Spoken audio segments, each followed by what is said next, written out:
cold December morning in 1919, just after 4 a.m., Emma Goldman, her companion Alexander Berkman, and more than 200 other foreign-born radicals were roused from their Ellis Island dormitory beds. In the freezing darkness, the deportees began a journey into exile. Thrown out of the United States for her opposition to the First World War, and especially for her political beliefs, Goldman claimed she was proud to be selected for the honor of deportation. Privately, she was devastated. One does not live in a country 34 years and find it easy to go. I found my spiritual birth here. All I know, I have gained here. Through the porthole, I could see the great city receding into the distance. It was my beloved city, the metropolis of the New World. For nearly 30 years, Goldman taunted mainstream America with her outspoken attacks on government, big business, and war. Goldman condemned capitalism, denounced marriage, and crusaded for birth control. The newspapers called her a modern Joan of Arc, a heretic, a woman possessed of uncompromising single-mindedness. Personally, she could be obnoxious. She could be ruthless. She could be vindictive. A plain Russian Jewish girl, but with some magnetism. I think she was a serious political theorist who actually thought through an anarchist movement you could create this kind of self-governing world.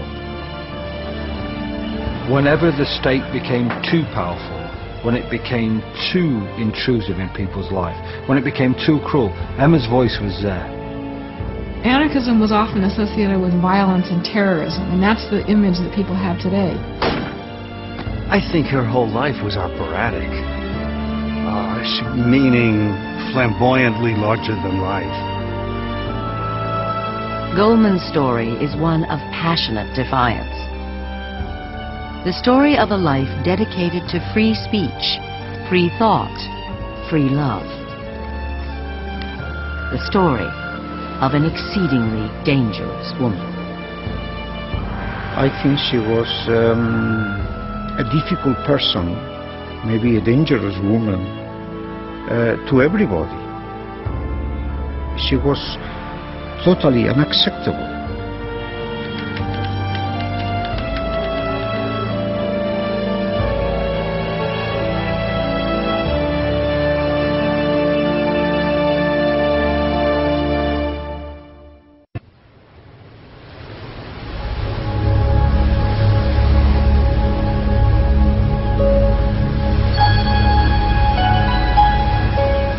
Emma Goldman crossed 3 seas to reach the Promised Land. In 1885, the feisty 16-year-old Russian girl had just escaped an arranged marriage by threatening to drown herself in the Neva River. America, she hoped, would be her salvation. A land of hope, a land of opportunity, a land of infinite possibility. When you come into this country, all things are possible for you. All things are possible. You can forget the past. You can have a brave new world. And for a radical like Emma Goldman, a revolutionary like Emma Goldman, the volatility of this country seemed like a great opportunity for creating a genuinely new world, for creating whatever was going to come after capitalism. And I think that she entered this world, as did many of sort of politicized people, political radicals, coming here feeling that this was the place where the revolution could be born. It was the 15th of August, the day of my arrival in New York City. All that had happened in my life until that time was now left behind me, cast off like a worn-out garment. Cast off was a miserable childhood in St. Petersburg, where she lived under the tyranny of a czarist regime and under the thumb of a father anxious to rid himself of this unwanted, rebellious daughter. She had also just walked away from 4 years of factory work in upstate New York and walked out on a brief, loveless marriage to an immigrant like herself. I was 20 years old. My entire possessions consisted of $5 and a sewing machine. I had no friends, but I carried the address of Die Freiheit, an anarchist newspaper. Within a day of her arrival, Goldman walked into Sachs Cafe.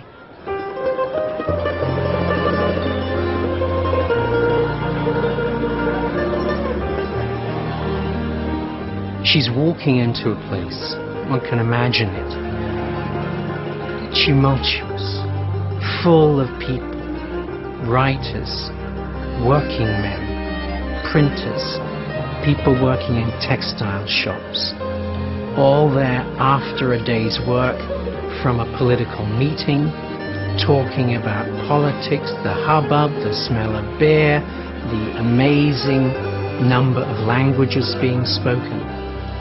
She came home when she came to Sachs. Sitting at a nearby table was Alexander Berkman. Berkman, called Sasha by his friends, had been in the country only a year. He would become the still point of her life. He was quite standoffish at first. He didn't think women were reliable revolutionaries. He thought women attended radical meetings in order to look for men, and once they found men, they were gone, and took the men with them. He's young, he's ferocious, he's charming, he's dedicated. He lives and breathes anarchism. She's aware that something's happening in her. She may not even be aware of it. Maybe we're saying too much. You've suddenly changed, and you're there. And now you are with other people. You're not alone. It's been a fantastic time for her.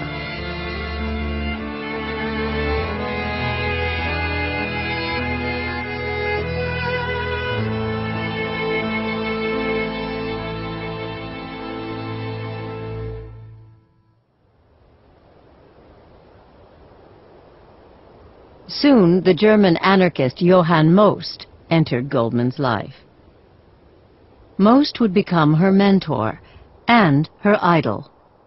Most seems to have been a brilliant orator, sarcastic, biting, funny, witty, vicious use of language. The reptile brood, extirpate the reptile brood, he'd say about the middle class and the upper class. And Emma says of him that he stirred her very soul when she heard him speak. An advocate of insurrection and revolutionary violence, Johann Most had a large and devoted following within the American anarchist movement. As a group, American anarchists were idealistic, articulate, and organized. Though few in number, they had surprising influence. It was an enormously powerful, well-directed movement. They talked about equality of everyone regardless of race and sex. They talked about the free production of goods on a cooperative, associative level. They talked about getting rid of the state. And they also talked about the need for education, equal education regardless of who you were. They were astonishing claims in 1883. In 1886, the anarchist movement captured headlines around the country. Falsely accused of a bombing in Chicago's Haymarket Square, 4 men, all anarchists, were put to death. Their trial and execution became a rallying point for firebrands like Johann Most and galvanized a new generation of radicals. Emma Goldman is baptized by violence, so to speak, or at least that's the way she sees her career as an anarchist. She becomes an anarchist after the 5 Haymarket martyrs are executed. And she feels great affinity with these 5 men. She later on in life calls them parents, intellectual parents. For Goldman, it must have seemed that, and for Berkman, it must have seemed that they finally had their founding stone. It was the place where they took their oath. Very quickly, she found her own voice and found that people responded to her because she spoke with such great conviction. I think on stage she was possessed. From what I've read about her performances, I think of her as a speaker who let herself go and inspired herself. I think she was from the school of, I can't wait to hear what I'm going to say next. At her first speaking engagement, Goldman panicked. Unable to remember her topic, the campaign for the 8-hour day, she spoke instead of her great ideal, anarchism. I could sway people with words. Words that welled up from within me, from some unfamiliar depth.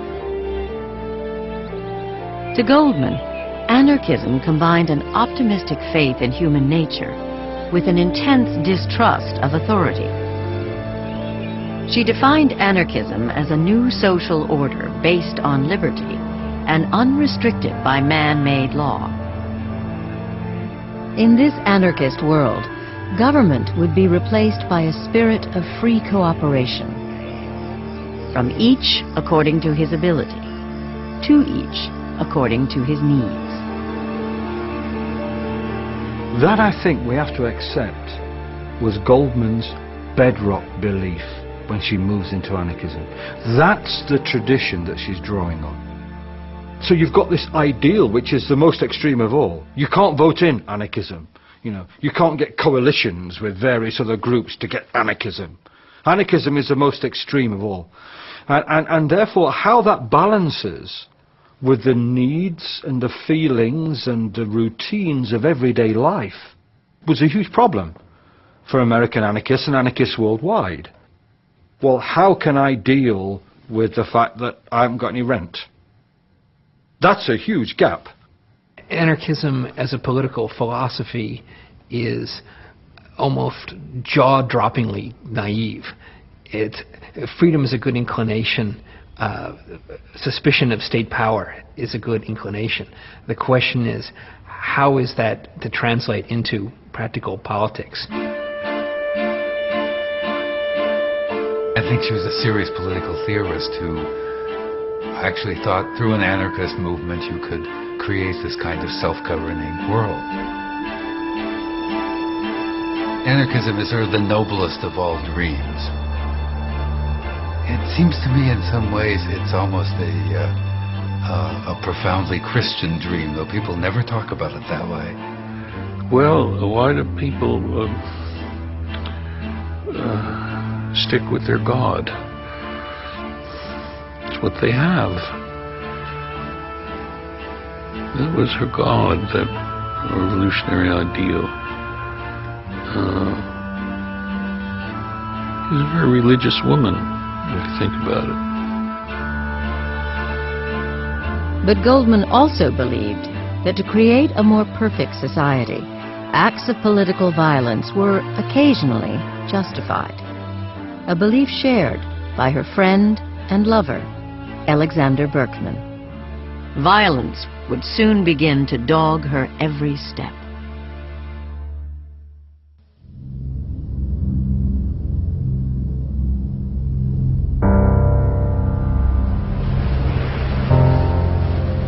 June 1892. A strike at the Andrew Carnegie-owned steel plant in Homestead, Pennsylvania, escalated into one of the bloodiest labor battles the country had seen. The Homestead strike came during a period of intense unrest. Thousands of men and women fought for the right to strike, to form unions, and to establish a 40-hour work week. They were met with force from police, from soldiers, and from the hired armed guards of the Pinkerton Detective Agency. On June 25th, workers called a strike. Henry Clay Frick, plant manager, closed the mill and locked them out. Then he called in the Pinkertons. 2 weeks later, in the middle of the night, 300 Pinkertons crammed onto barges and were towed 10 miles up the Monongahela River to Homestead. Armed workers were waiting on the riverbank. At dawn, a pitched battle broke out.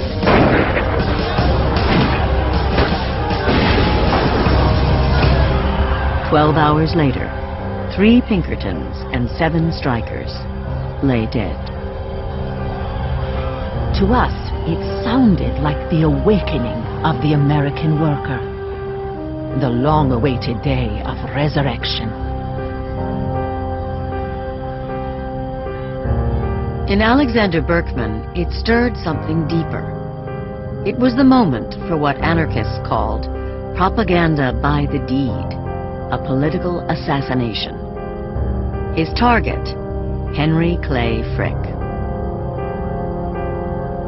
Emma and Sasha and their friends live in virtual reality. There's therefore a sort of an element of folly in their attempt to solve this country's problems by going to Pennsylvania and getting rid of these industrialists. And they do believe that by getting rid of Frick, they'll ignite a revolution.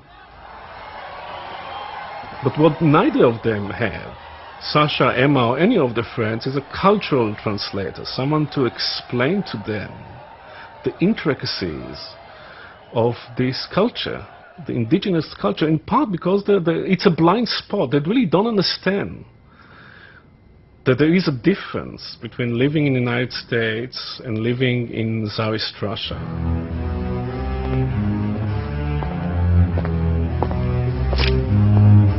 In the basement of their crowded tenement building, Goldman kept watch as Berkman mixed the explosives. What if anything should go wrong? But then, did not the end justify the means? What if a few should have to perish? The many would be made free. Yes, the end in this case justified the means. Berkman tested his homemade bomb on a remote beach on Staten Island. It failed. He decided to use a gun instead. Goldman wanted to accompany him, but he insisted she remain behind to explain his action to the world. It's Berkman who goes to kill Frick. It's Berkman who is obviously the chosen one. I mean, one senses in Berkman a great desire to be a martyr, to go down that road. This was going to be an act of suicide. In other words, he was a suicide bomber. That's how he envisioned himself. And the idea of this act was that he was going to sacrifice himself. He was going to try to assassinate Frick, again, who he saw as being a murderer, essentially. Posing as an employment agent for strikebreakers, Berkman gained entrance to Frick's office. He pointed his revolver at Frick's head and fired. The bullet struck Frick in the shoulder. Berkman lunged at Frick, managing to stab him with a sharpened steel file before being dragged away.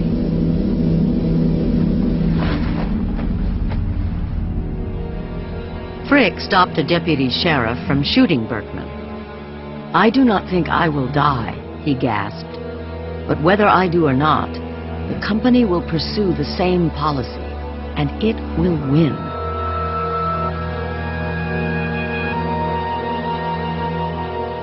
Berkman is a bit of a klutz. He tries his hands at, making bomb. He can't do it. He gets a revolver. He can't do it either.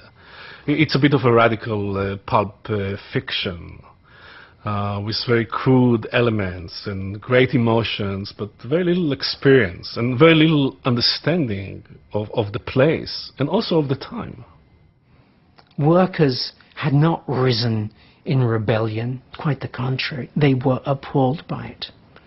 This was an outsider who had come into the middle of that struggle and had managed, almost single-handedly, to undermine the support that they had. The workers wanted better wages, job security, better working conditions, recognition of their union. In other words, everything the workers wanted were ways in which they could advance in American capitalist society. They wanted a fairer America. Emma Goldman and Alexander Berkman wanted a different America, a different world. Within 6 months, the Homestead strike collapsed. Berkman was sentenced to 22 years. He and Goldman kept her role in the plot against Frick a secret. On a balmy fall day, Berkman began his sentence.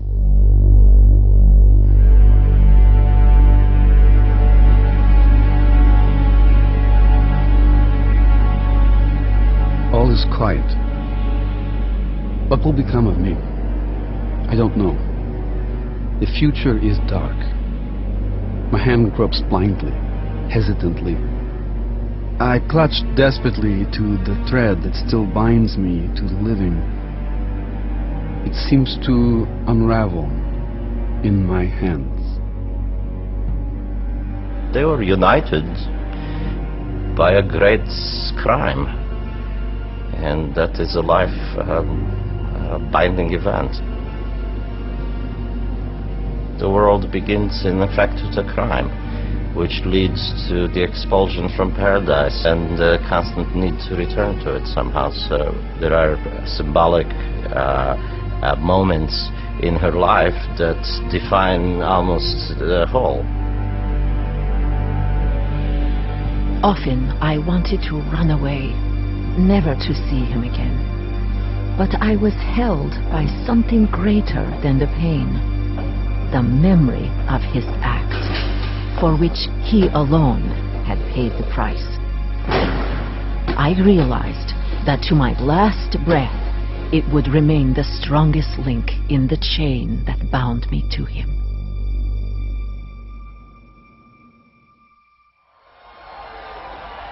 A year after Homestead, the United States was on the verge of economic collapse. 600 banks closed. 56 railroads went bankrupt. 15,000 companies shut down, and the number of unemployed soared from 800,000 to more than 3 million. I think the Panic of 1893 is the most important phenomenon in the development of modern American history, and particularly modern American radicalism. The Depression leads to the discovery that industrialization is creating a gap between the rich and the poor, a chasm between the rich and the poor, and that it's very dangerous, and it's very unsafe, and it's very unfair, and it's very unpatriotic. Goldman helped organize mass meetings and hunger demonstrations. On August 21st, 1893, she led a march of 1,000 to New York's Union Square, carrying a red banner. Go into the streets where the rich dwell. Ask for work. If they do not give you work, ask for bread. If they do not give you work or bread, then take bread. You want bread? Go and take it. You're starving? Go and take it. Make restaurants feed you. Make bakeries give you food.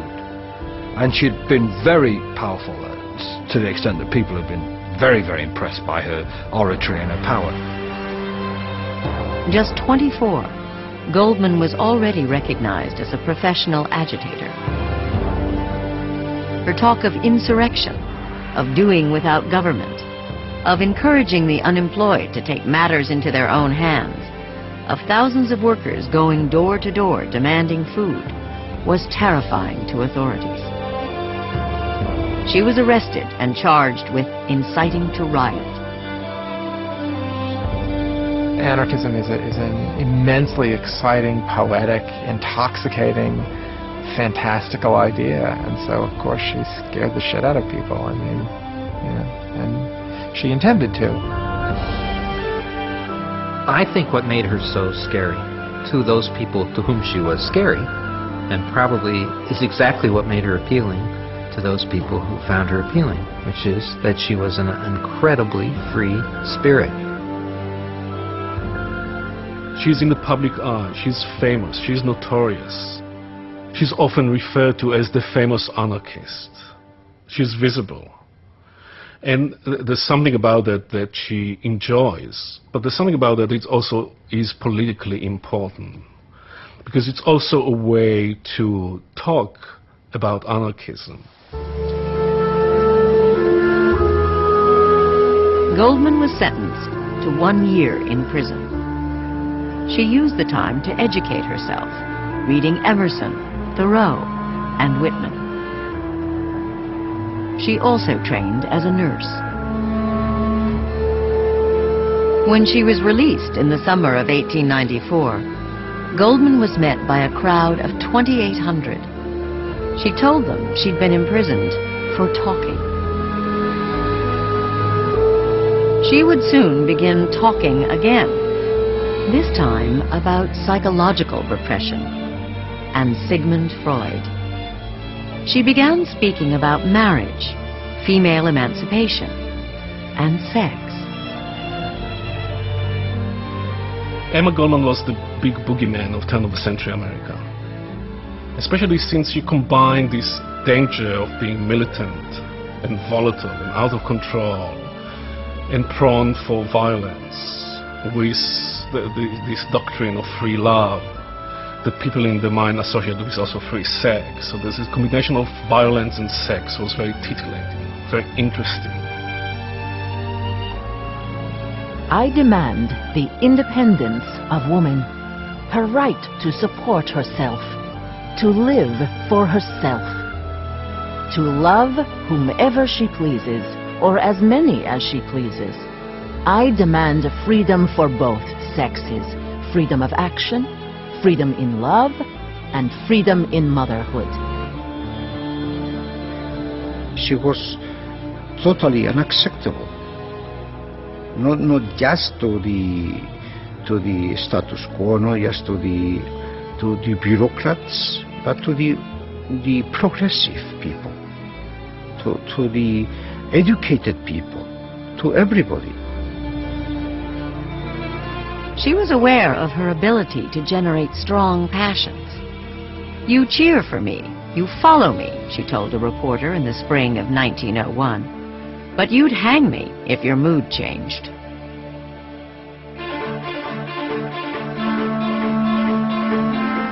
In May 1901, Goldman gave a lecture entitled "The Modern Phase of Anarchy," an incendiary talk on political assassination and the glory of martyrdom. Leon Czolgosz, a young would-be anarchist, sat in the audience listening attentively.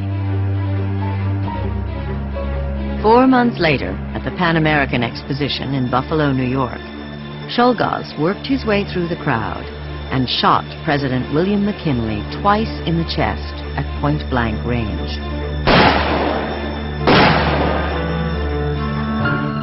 Czolgosz told the authorities that Emma Goldman had set him on fire when he went to hear her speak. And this immediately led to a condemnation of Goldman throughout the country. She was actually in danger of her life, and it led to the arrest of any anarchist or any perceived radical police could get their hands on. Goldman was arrested and interrogated. After the death of McKinley, and after authorities failed to turn up evidence connecting her to the assassination, she was released. to the horror of a grief-stricken public, she threw herself into an impassioned defense of Leon Czolgosz. As an anarchist, I am opposed to violence. But if people want to do away with assassins, they must first do away with the conditions which produce murderers. Goldman's defense of Czolgosz, I think, very much damaged the anarchist movement, but it damaged it in the sense of, once again, going back to the central question of, were anarchists for violent overthrow of the government or not? This is the trail, the thread that leads constantly through anarchism's debate over just what it was and how it intended to bring about its utopia. To my mind, there's no question that she romanticized Czolgosz as an isolated, lone, heroic individual. She identified him, I think, with Berkman, and that was one of the reasons why she couldn't bring herself to criticize him. In a speech to Congress, the new president, Theodore Roosevelt, declared, "The anarchist is the enemy of humanity, the enemy of all mankind." Goldman was vilified. Many labor unions distanced themselves from the anarchists to safeguard the modest successes they'd won over the years. Some of Goldman's own comrades accused her of causing the movement irreparable harm. Even Berkman denounced Czolgosz, who was put to death in the electric chair.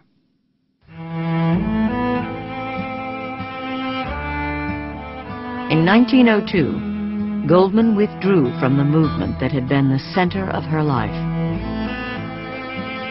Now 32, she began working as a nurse in the tenements of the Lower East Side. Her patients knew her as E.G. Smith. It was bitter hard to face life anew.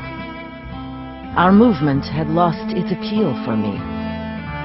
Still more harrowing was the gnawing doubt of the values I had so fervently believed in. I had lost my identity.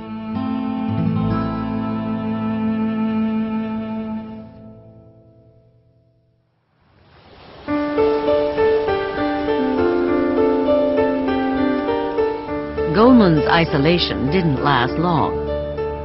She soon made her way back to the lecture platform, even though she'd been branded the high priestess of anarchy and was still considered the most dangerous woman in the country. Only in America could somebody who'd been associated with the death of a beloved president be able to come back and have a career as a public speaker. She began speaking in union halls, ladies' clubs, and private homes all across Manhattan.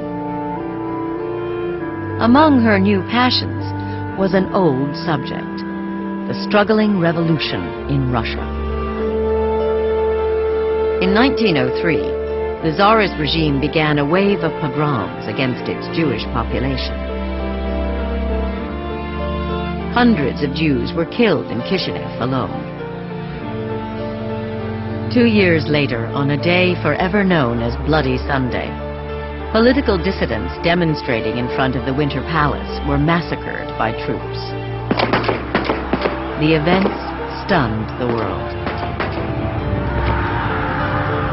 Now that I had greater access to the American mind, I determined to use whatever ability I possessed to plead the heroic cause of revolutionary Russia. For the next 2 years, she toured the country drumming up support for her homeland. Her talks on Russia, on the rights of workers, on civil liberties, and even on anarchism drew large, sympathetic crowds. She found the world was catching up with her. Here were people with an interest in what Emma Goldman had to say because there was this growing awareness of really the social costs of capitalism. In the spring of 1906, Goldman revived a dream to publish a magazine devoted to politics and literature. Its high-spirited prose, she wrote, would voice without fear every unpopular cause. She called her new magazine Mother Earth. Goldman, in thinking about making herself into a practitioner of arts and letters, a woman, an immigrant Jew, was really ahead of her time. The title, Mother Earth, speaks to Goldman's ambitions, but I think also more deeply to her monumental fantasies of herself. Goldman's Manhattan apartment at 210 East 13th Street became the informal headquarters of her new magazine. It also served as a haven to an extended family of writers, artists, and journalists. Goldman called it the home for lost dogs. She was an earth mother, a term that's in the 60s really came to mean the bountiful woman at the center of the commune that feeds everybody and makes sure they don't eat too little. I think it was her sheer force of personality. Plus, she was a very motherly person. I mean, she took care of people. She told them what to do. She told them, you know, how to run their lives. She told them what was needed. She enveloped them. The circle of friends and associates who congregated in Goldman's apartment would soon be joined by Alexander Berkman.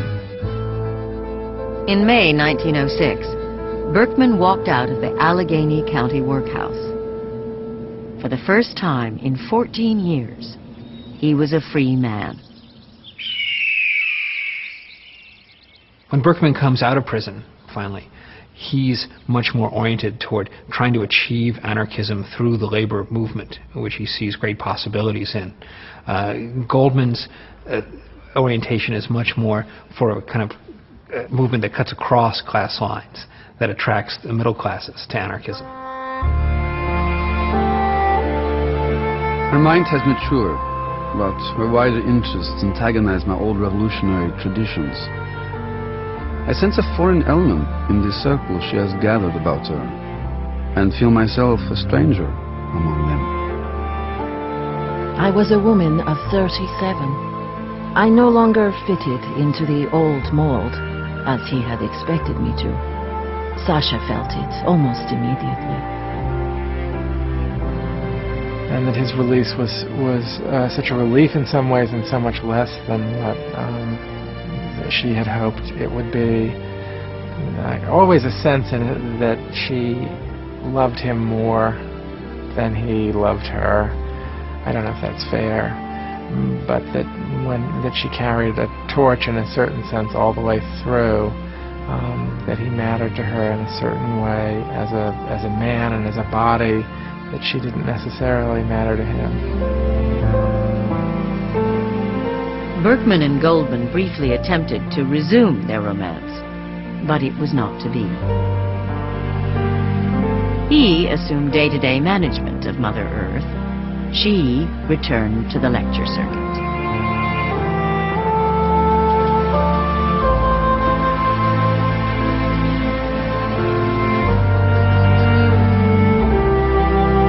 In the spring of 1908, now 40 years old, Goldman met someone else, a flamboyant young doctor, 10 years younger than herself. A man of considerable life experience, he was a budding social reformer, a whorehouse physician, and a former hobo.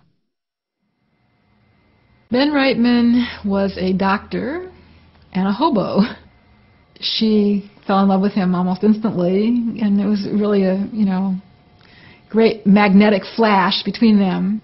It was another one of those Goldman flashes, like coming to New York and finding what she wanted the very first day. It was apparently love at first sight, or certainly alchemy at first sight. There is something very American about Reitman, because he was filled with a kind of raw energy. He didn't give a damn about what people thought, and he was a great manager. So there was a great deal of charm to this to this creature who was also weak and insecure and the mama's boy, all the flaws that she recognized as being so truly awful, and yet she loved him so.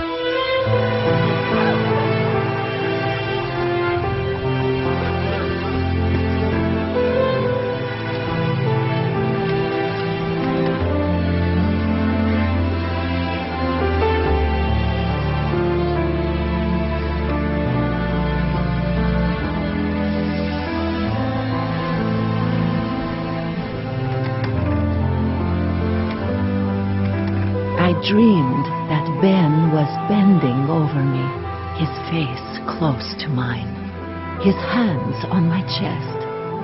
Flames were shooting from his fingertips and slowly enveloping my body. I made no attempt to escape them. I strained towards them, craving to be consumed by their fire. He was quite a liability. He was compulsively unfaithful to her.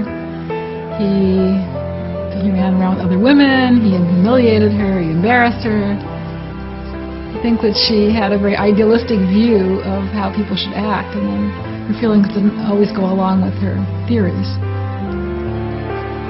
And one of the things that's appealing about her is that she didn't put theories over life, really. She tried to live up to her ideal, but often found that she couldn't do that and was very honest about it.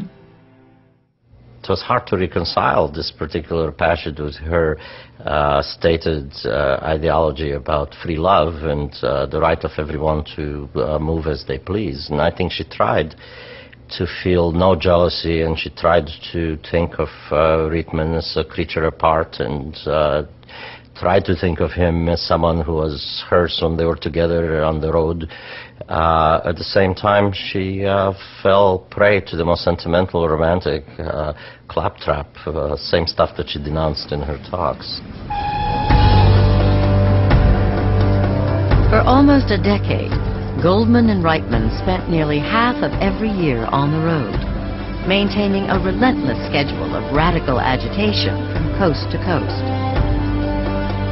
In one 6-month period, she delivered 120 lectures before 40,000 people in 37 cities. With Reitman as her manager, she became one of the most sought-after public speakers in America. Her messages reached beyond the faithful, attracting middle and upper-class audiences. Her lectures also drew the attention of police detectives.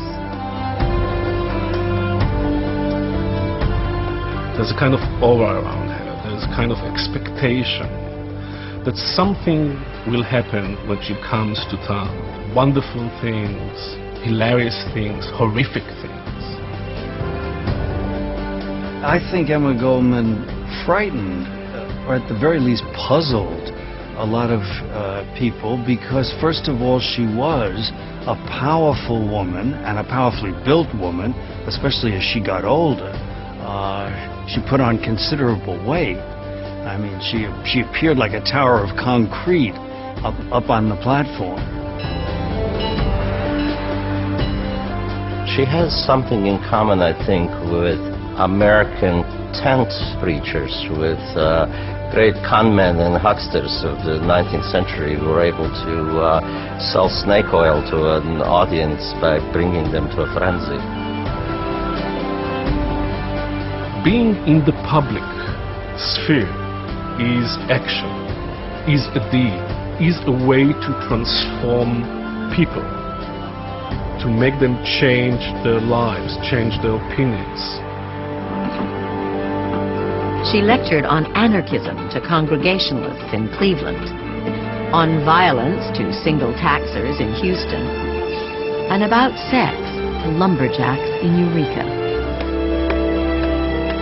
Society considers the sex experiences of a man as attributes of his general development, while similar experiences in the life of a woman are looked upon as a terrible calamity. I intend to speak in Philadelphia. I intend to insist on my right of free speech. If the police stop me, then it is up to them to explain why. As long as I live, I must be a crusader. What I think, what I feel, I must speak. Not for 100, not for 500 years will the principles of anarchy triumph. But what has that to do with it? She must have tapped into something, some stream running through American society at that time, because she gained converts, if not to anarchism, then to her ideas, especially about free speech, from all classes and from all areas of the country. Goldman's celebrity status didn't wash with everyone.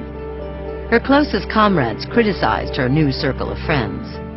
One worried the movement was becoming too middle class. Instead of organizing the unemployed, he argued, we rent comfortable halls and charge 10 cents admission. Even government agents sent to spy on her understood her appeal.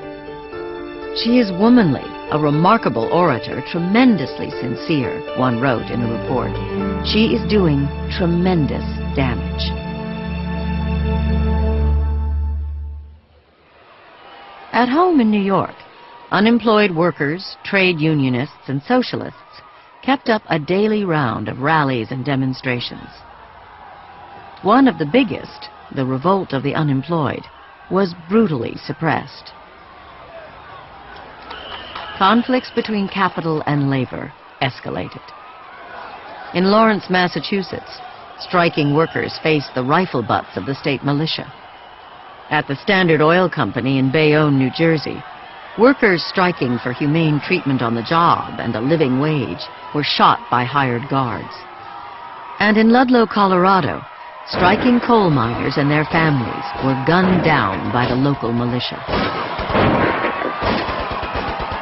It seemed that whatever happened, you could get away with if you were rich. You could do anything. You could kill women and children, and nothing would happen to you. There you go. Tough. And so it just created this desire to strike back. Anarchists have taught people that violence is justified in the struggle of labor against capital. Labor will ultimately knock the last master off the back of the last slave. Things were so bad that the radical reaction was in an inverse proportion. The more violent and dangerous life was, the more violent and dangerous the radicals would be. They were always a mirror of disaster, of the ongoing disaster. They were more extreme then, and there was less rueful historical knowledge about the final counterproductive nature of violence. Goldman's position on violence was never totally clear. She rejected violence intellectually, but always her sympathies went to the motivations of those who committed acts of violence. Violence never has and never will bring constructive results, she wrote. But my mind and my knowledge of life tell me that change will always be violent. She felt that violence sometimes was necessary because of the implacable opposition of governments and industrialists to workers. Over time, she recognized that almost invariably, however, those acts were counterproductive. You are giving them a sword if you talk about using a sword yourself.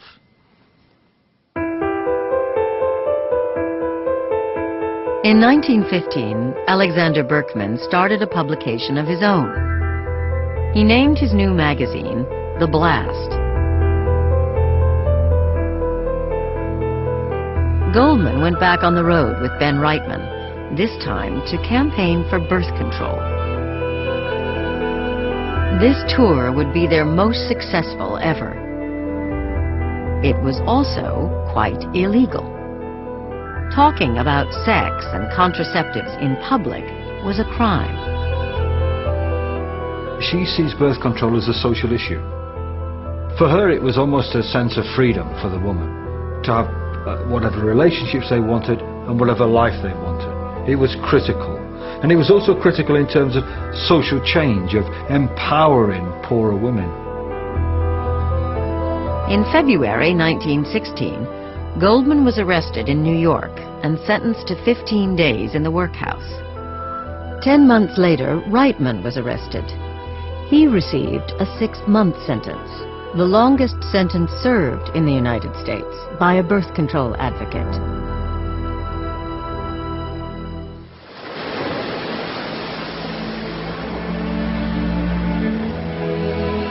After his release, Reitman confessed he'd fallen in love with a young woman he'd met in New York 2 years before.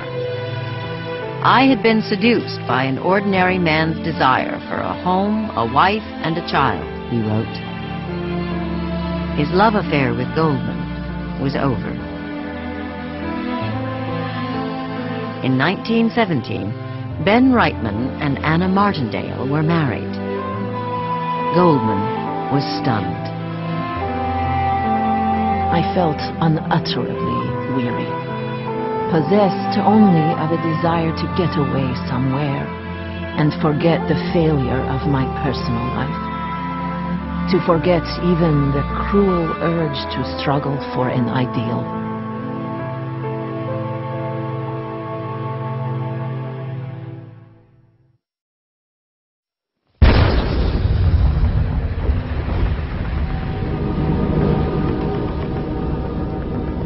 Between the summer of 1916 and the spring of 1917, the mood of the country darkened.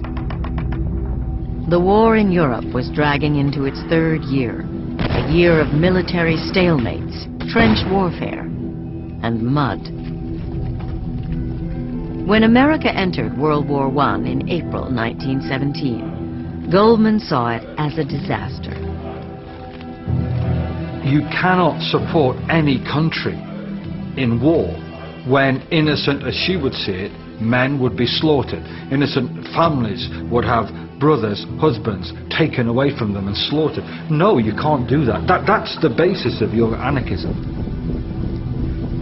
The idea of nationalism appalled her. She thought nationalism was a big scam. Her point of view was that these wars were a matter of property interests of the upper classes that were sending the working classes out to fight for them.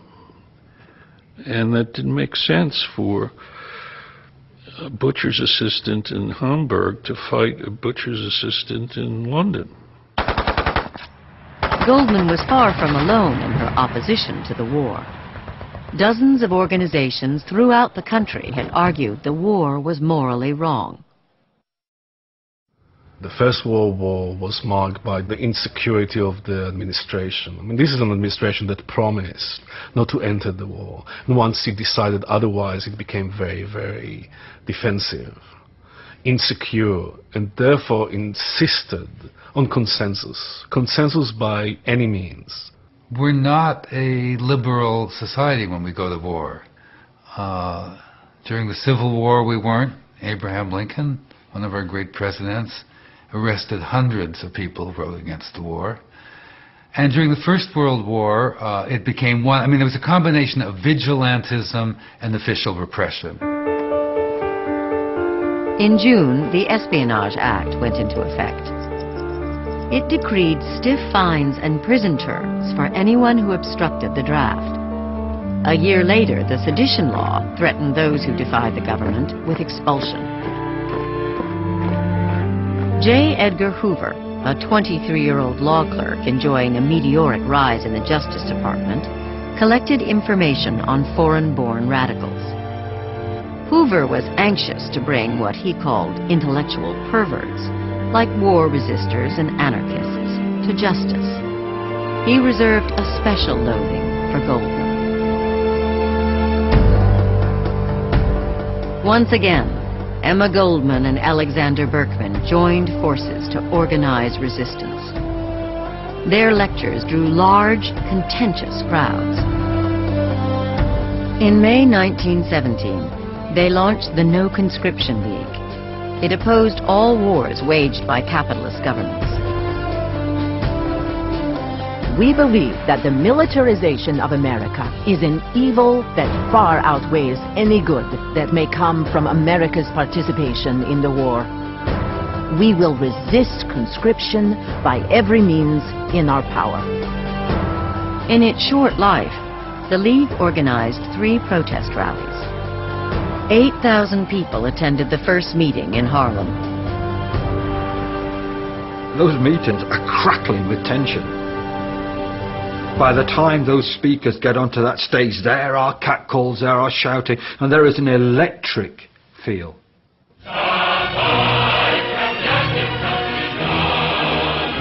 There's 5,000, 6,000, 10,000 people outside some of these meetings, singing the International, shouting insults and trading insults with those supporters of the war. It's an electric atmosphere.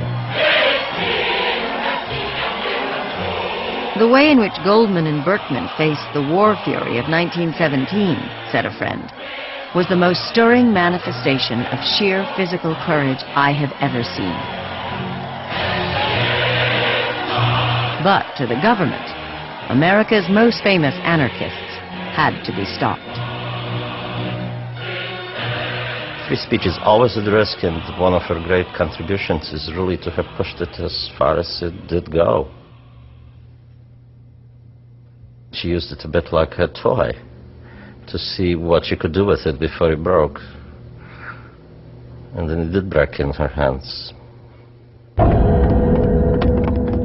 On the afternoon of June 15th, a federal marshal and his deputies bounded up the stairs of Goldman's East 125th Street address and ransacked the place.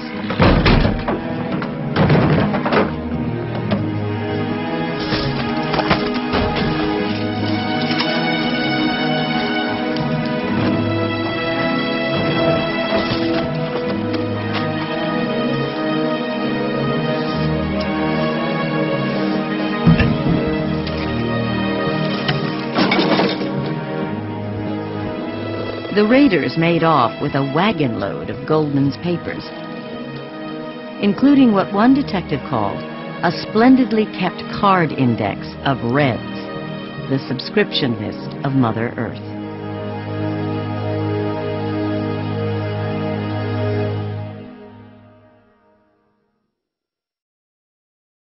Goldman and Berkman were charged with conspiracy to violate the Draft Act, a federal offense. At trial, Goldman pointed out the contradictions between fighting for freedom and liberty abroad and suppressing them at home. If America had entered the war to make the world safe for democracy, Goldman insisted, she must first make democracy safe in America. After 39 minutes of deliberation, the jury announced a verdict: guilty. Goldman and Berkman spent 22 months behind bars, much of it tracking events in Russia. The Great October of 1917 had ended 3 centuries of Romanov rule virtually overnight. It was the culmination of a dream by both anarchists and Marxists, and a time to place partisan rivalries aside. Goldman and Berkman put their trust in the Bolsheviks.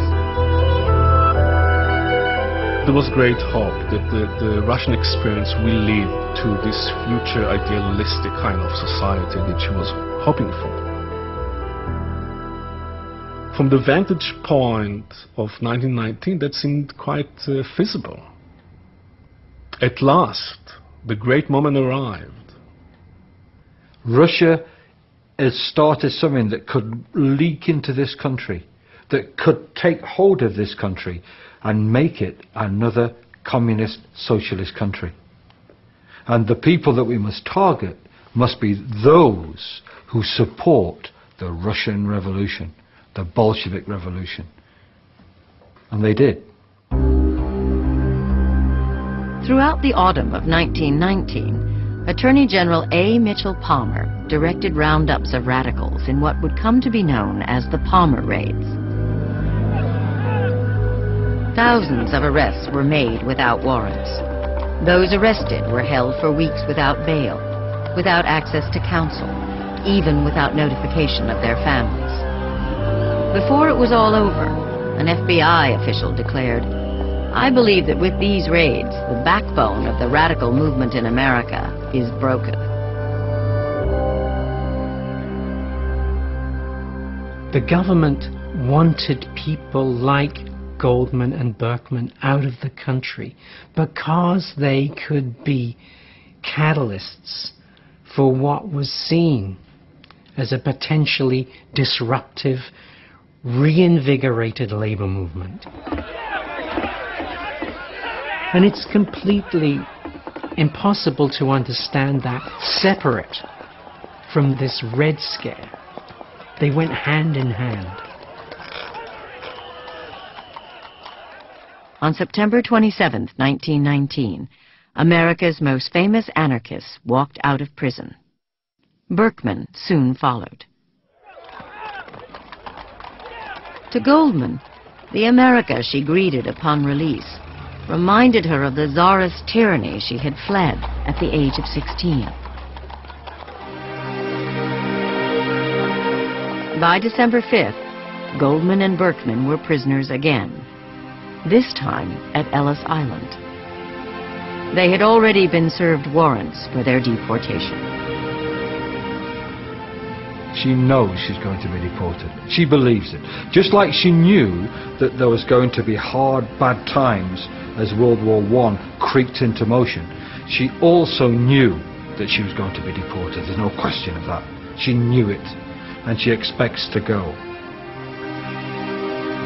From her cell, Goldman wrote a friend how strange it was for one who'd lived and worked in the United States for more than half her life to be thrown out of the country for mere opinion's sake. Their mad rush in getting us out of the country is the greatest proof to me that I have served the cause of humanity, that I have never wavered or compromised. She went with quite a bit of bravado. It was very, very tough. And she had been living here for over 30 years. She was an American. To be kicked out like that was a tremendous shock.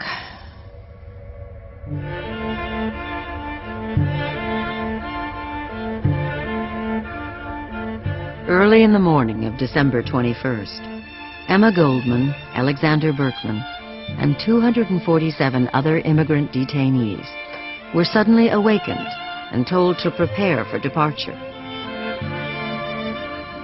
Searchlights swept the island as they were hurried down a long corridor.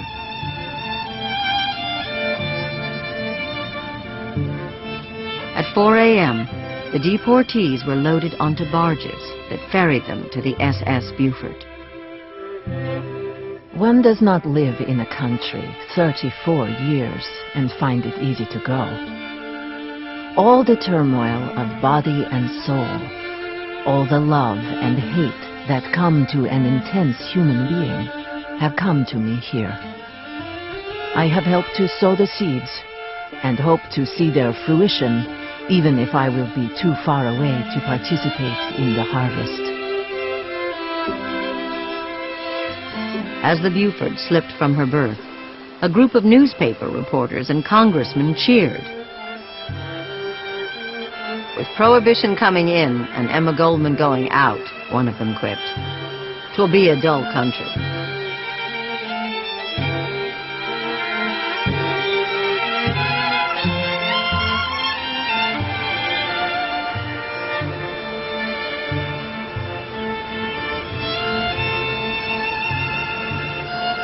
On January 19, 1920, after crossing Finland in sealed railroad cars, Goldman, Berkman, and the other deportees reached Soviet Russia.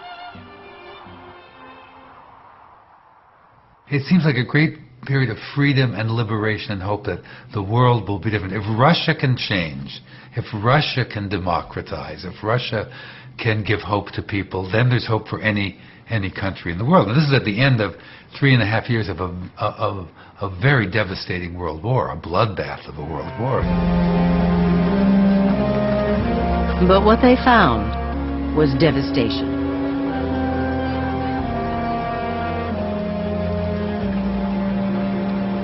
When she got to Petrograd, I think she found the city to be a total surprise.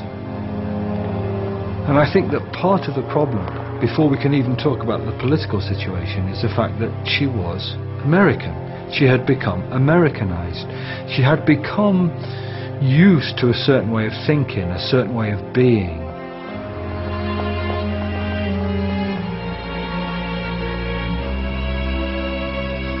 The economic conditions there were just absolutely devastating. People were dying of hunger. There was famine. There was disease.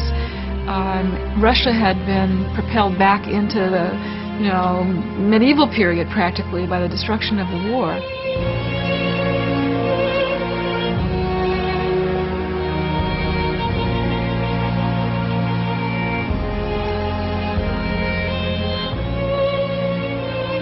Horses lay in the street dead because there was nothing to feed them. Rubbish began to collect in the cities because nobody could be dragooned into clearing them. Vermin spread. One could almost say that the rats were the only thing left to eat.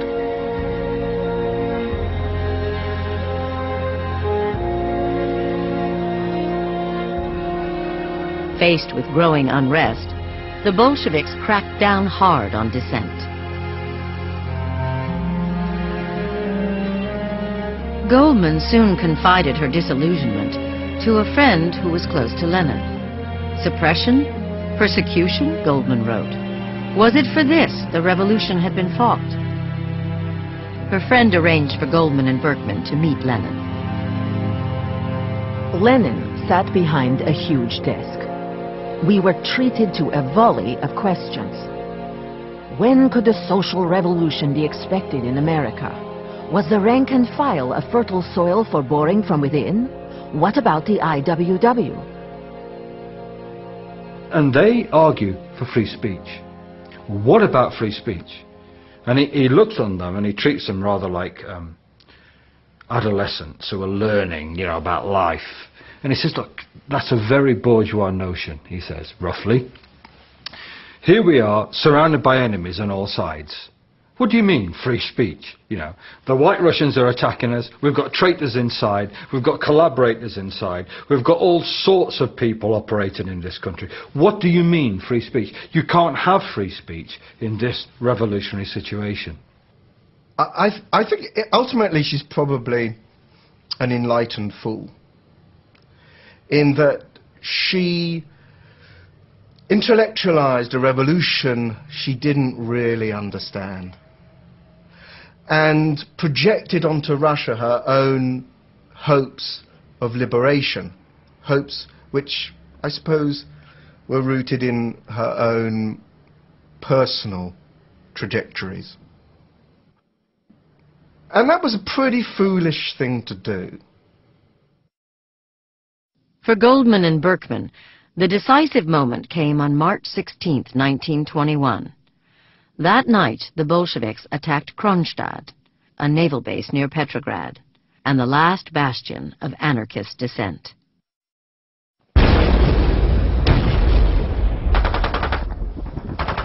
Then to hear the cannon suppress the very people who had brought it about, destroy the idea of democracy that they still, until that moment, had hoped might emerge in the revolution, to hear that, to feel it crushed, must, to a certain extent, have destroyed something in themselves. I think Russia shattered that. That was something very close to her core, to who she was.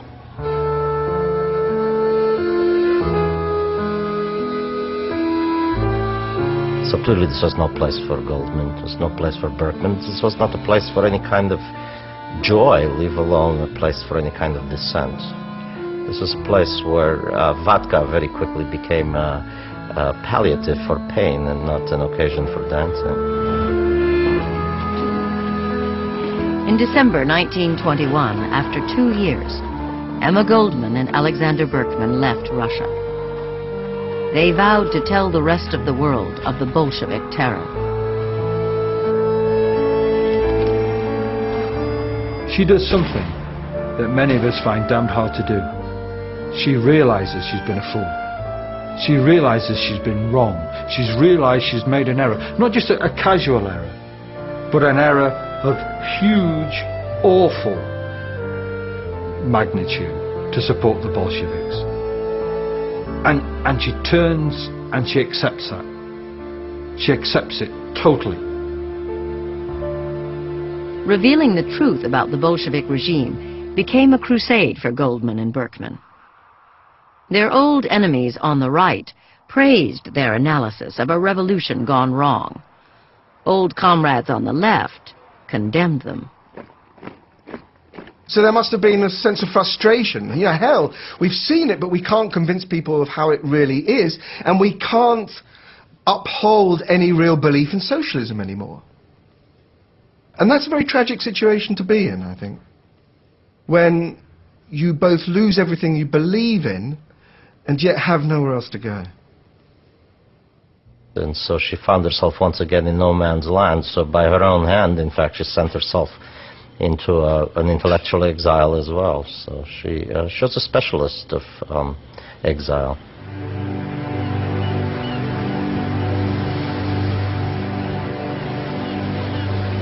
For years, Goldman lived with old friends in England, Canada, and France. Then in the spring of 1927, she received a cable from the American arts patron Peggy Guggenheim. A group of friends had raised funds to buy her a cottage in Saint-Tropez, a then obscure fishing village on the French Riviera. There she could live and work. Berkman named it Bon Esprit. At Bon Esprit, Goldman generated a mountain of correspondence with old friends. Her letters were filled with restless energy and longing for the United States. "You may as well know once and for all," she had written a comrade, "that I will never be able to free myself from the hold America has on me." That's where she had her own sense of who she was most developed when she was in America. And let's be quite frank, it's also where she had the adoring audiences and where she felt she could do something. If you're a political activist sitting in a little hill on a hillside cottage in Saint-Tropez without the glamour that we associate with it now, where you can actually effect hardly anything, it is hell.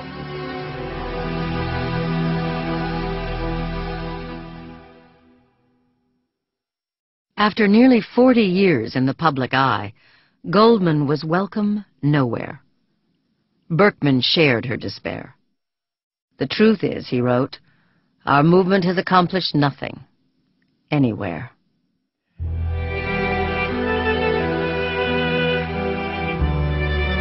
The bond between Emma and Sasha grew stronger during their years of exile, even though they lived apart. He was now in desperately poor health. There is not much to congratulate oneself on, is there, dear? Except that, after all these years, our old friendship has remained unchanged. And indeed stronger and more understanding and intimate than ever. And that is a very great deal. They were comrades. And they were comrades, and comrades is a word we don't use anymore now, except mockingly maybe, or half in jest or cynically. But they were comrades. Their relationship was bigger than disagreement, bigger than sexual relationships, bigger than emotional entanglements. It was somehow all of those and more. And they were bound together. Emma says of him in 1928, he was a leitmotif of her life. My dear, whom else should I write on this day but you? Only there was nothing to tell. I keep thinking, what a long time to live. For whom? For what? But there is no answer. One thing, I can still find relief in housework and cooking. Let me hear from you how you are, Sasha dear. Affectionately, Emma. P.S. Do you want me to send you the Manchester Guardian and the Times Literary Supplement? Let me know. E. He never got her letter. In the middle of the night on June 28, 1936, Goldman received a telephone call from Nice, imploring her to come at once. Arriving in Sasha's apartment, Goldman learned that he had shot himself in the chest. He died that night.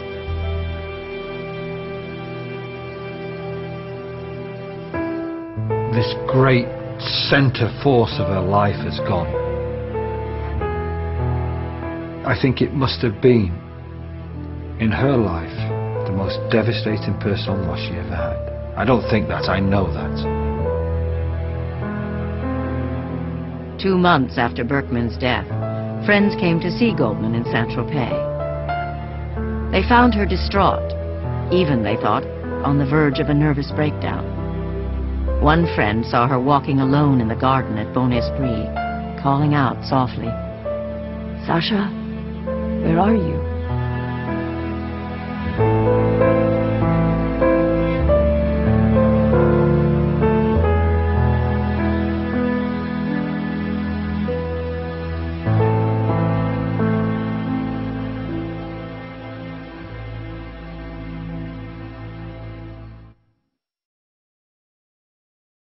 With the loss of Sasha Berkman, Goldman wrote that the largest part of her life had followed him to his grave.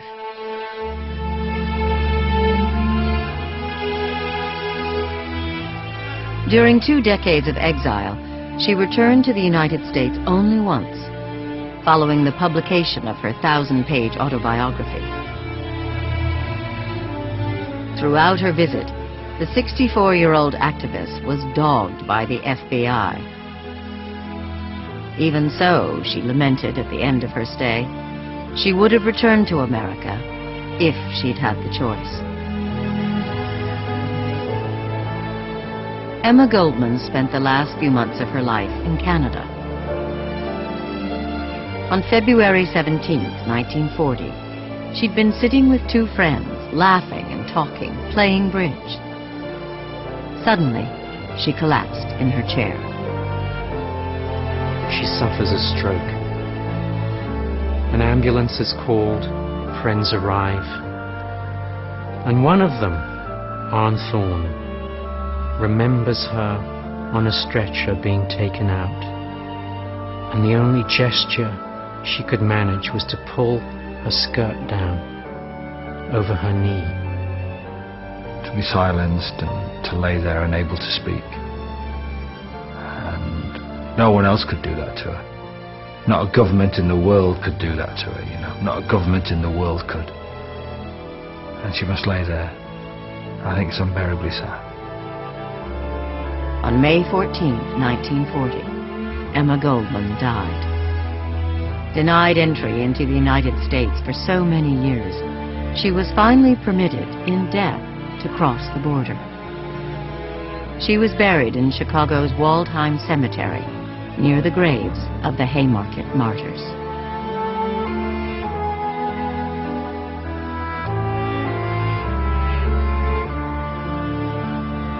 She raised people's consciousness.